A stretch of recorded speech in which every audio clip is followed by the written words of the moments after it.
Jeremias, grande e poderoso Deus, do povo,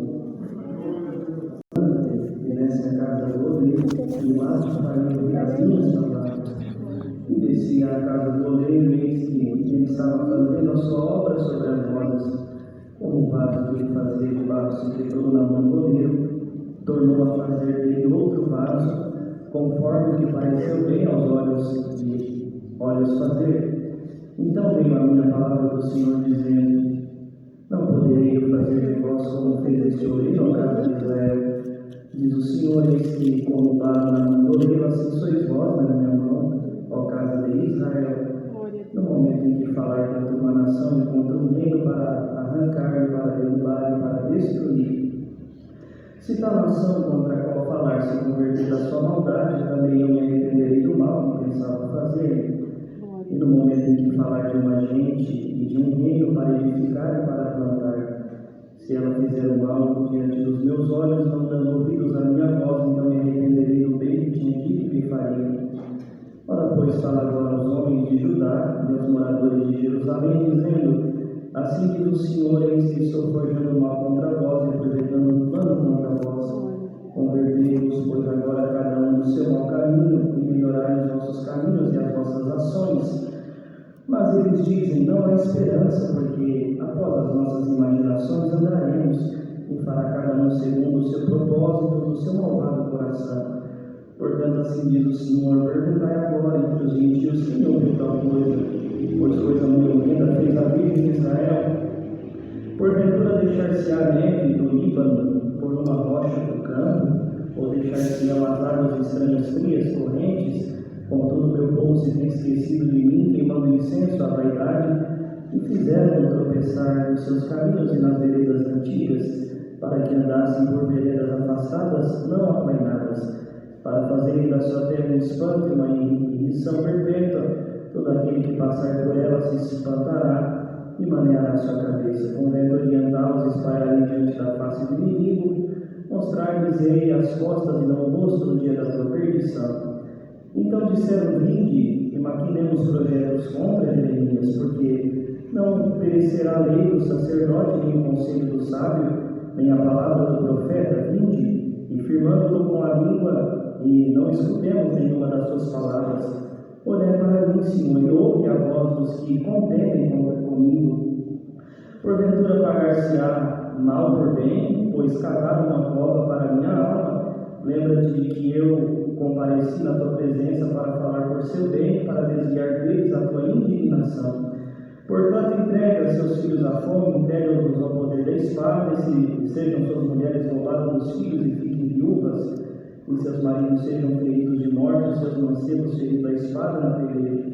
Ouça-se o clamor de suas casas, quando trouxeres esquadrões sobre eles de repente, porquanto cavaram uma cova para prender-me e armaram laços aos meus pés. Mas tu, Senhor, sabes todo o seu conselho contra mim, para matar-me. Não perdoas a sua maldade, nem apagues o seu pecado de diante da tua face, mas tropecem diante de ti, trata-os assim no tempo da tua ira. Lemos até aqui, irmãos. Amém. Querida irmandade, essa palavra que o Senhor nos traz nesta noite não foi uma escolha deliberada nossa, mas é a voz do Espírito que clama dentro de nós e faz com que seja expresso nos nossos lábios aquilo que Deus deseja falar aos nossos ouvidos e principalmente ao nosso coração. Porque a palavra de Deus, ela tem uma única finalidade, irmãos. A palavra de Deus, ela é vida. E quando a palavra sai da boca de Deus, ela se movimenta a favor da prosperidade daqueles que temem o seu nome. Porque a palavra, ela está constantemente trabalhando as promessas, tudo aquilo que Deus deseja realizar nas nossas vidas. Porque a vida não para, irmãos. A vida não para, ela continua. Bendito o nome do Senhor. E a todo momento Deus, Ele está criando situações para nos manter de pé diante da sua presença. Aqui nós vemos uma passagem, irmãos, difícil, porque Jeremias, como filho de um sacerdote, ele foi escolhido para ser profeta em Israel ou em Judá.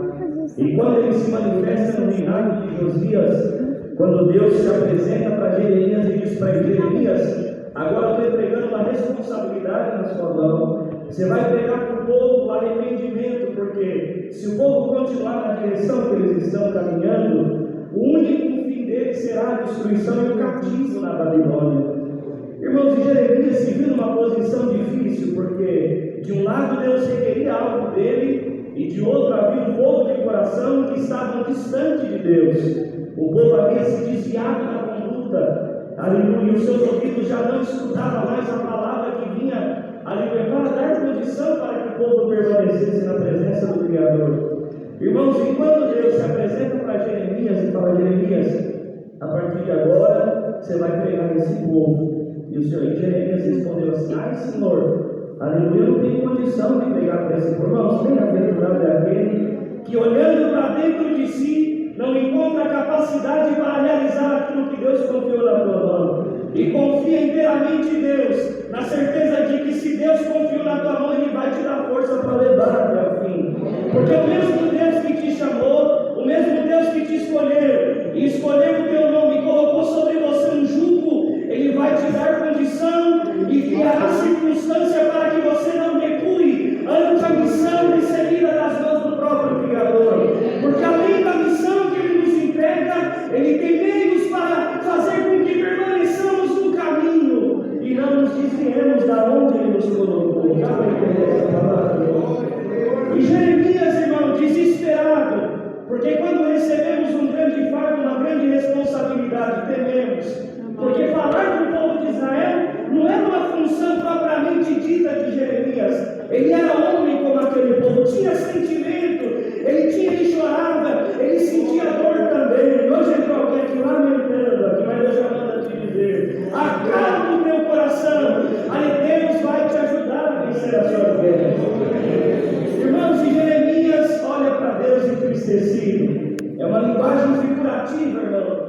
Ele fala: Senhor, eu não consigo pregar para esse povo, eu sou uma criança ainda. E ele foi repreendido por Deus. Irmãos, algo semelhante aconteceu com Josué. Quando Moisés ali cumpre os seus dias sobre a terra, o Senhor fala para Josué: Josué, agora é a sua vez, glória ao nome do Senhor. E ele temeu, irmão, porque o povo era um povo obstinado, ali era um grande povo, ele atemorizado, falou: não vou dar conta, eu não tenho condição, Senhor, o Jordão está na nossa frente, eu não tenho capacidade de atravessar esse povo do outro lado, irmão. Nunca se tratou de uma capacidade humana. A única coisa que Deus quer perceber dentro de nós é a condição de aceitar que nós somos, como cantamos no primeiro hino, servos inúteis diante da sua presença. Aquele que se reconhece como tal já ganha condição diante de Deus para receber as virtudes necessárias e o preparo necessário para se sobressair em relação a todas as guerras que se levantaram. Deus te trouxe até aqui, Ele te diz: eu vou te levar até o fim. Você não vai ficar parado no meio do caminho, porque Deus tem maneiras de operar. Irmãos, de Jeremias, ele falou: sou uma criança. E Deus responde para ele: Jeremias, não diga que tu és uma criança, porque aonde